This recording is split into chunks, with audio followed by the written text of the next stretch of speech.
Okay. Yeah, I want to make a quick live stream here. Hope you guys can hear me all right. This is the setup. Tyler Styer just missed this 9-ball, and I just kind of want to talk about it a little bit. The 9-ball was right on the line, was right about here. So 2 points. First of all, some people are saying, "Oh, why didn't he just shoot the 9-ball and roll forward?" Well, I mean, shoot the 8-ball and roll forward. If he had this angle on the 8-ball, yeah, it'd be real easy to shoot the 9 back over there. But he didn't have that angle. The cue ball was inside of the 9.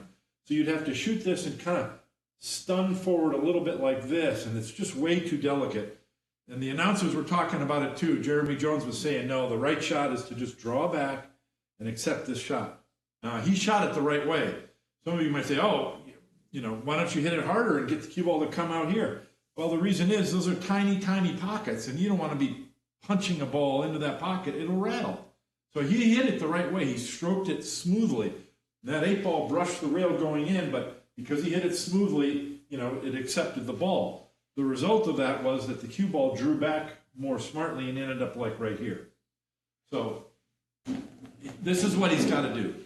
The only alternative, which Jeremy Jones mentioned as well, with this inside angle, is to stroke it again with a topspin, straight topspin, and just force the cue ball to the head rail and then back up here to center table. That's a viable shot, and then you can aim at the center of the pocket. But again, it's under pressure. You don't want to be doing all that stuff. And then the other thing that factored into this was the crowd. And I kind of think that was unfair because the referee let the crowd make noise. And they were making a lot of noise while Tyler was down on this 9-ball. I have nothing but sympathy for Tyler because I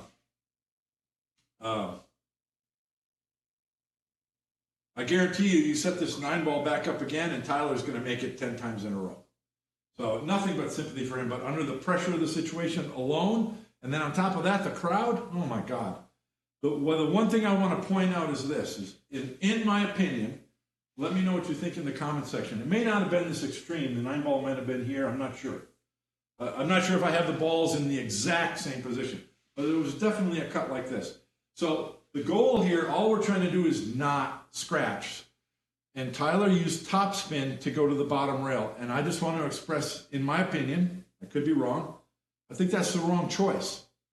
Now, as a straight pool player, this is a straight pool break shot. I shoot it all the time. And so maybe I'm more comfortable with it, and maybe I'm more comfortable shooting below center on this break shot, because that's what I might typically do. Not draw, just a little bit below center. And it looks a little deceiving because it looks like it's gonna really scratch. But it's very, very easy to draw the cue ball to the side rail here or here, and then there's no chance of it scratching. The reason why that's a better shot is because the cue ball is going across the object ball in this direction. So the natural cling tendency is the cue ball is going to have left spin on it. So if you want the cue ball to go here, not only are you using topspin, but you might want to put a little bit of right English on it. So you can hit it thinner and make sure you get to the top rail so you don't scratch. The problem is now you're fighting the natural gearing English. And for that reason, in my opinion, we'll see if I can make this. Let's see if I can make it on the first try. You don't have to draw the ball, but just the touch of outside English, or don't use any inside English. By hitting it smoothly below center, you're not fighting against that natural gearing effect. You're going with it and using it to help you to control the cue ball and help you to pocket the 9-ball. Let's see if I can make it. Yeah, so if anything, I'm favoring just a bit of left spin. And I scratched. So he shot the right shot and I shot the wrong one. So there's evidence, there's a little bit of evidence that maybe Tyler shot the right shot. Obviously, I haven't played it all today and that was my first shot. Let me try it again, because I hit that too soft. And that's the other thing I like about it is the way Tyler did it. You have to hit it softly. Mine, you can give it a nice, not a hard stroke, but a firmer stroke. Let me try it once more. This is why I'm not on the Mosconi Cup team as well.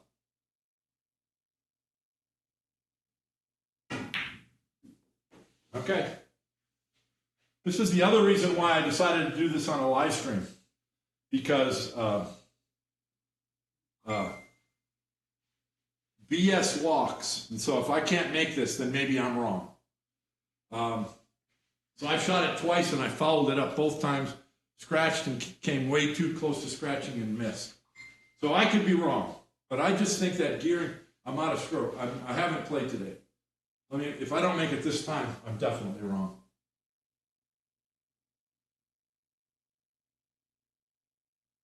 And that's the way you do it. So, look, 0 chance of the cue ball scratching. You don't have to worry at all.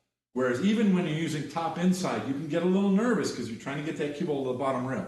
But even though it's an inside cut angle, it looks like it's going to scratch, but look how easily that was to control. I didn't have to hit it hard, nice pocket speed, and I'm not fighting the gearing, the natural gearing English.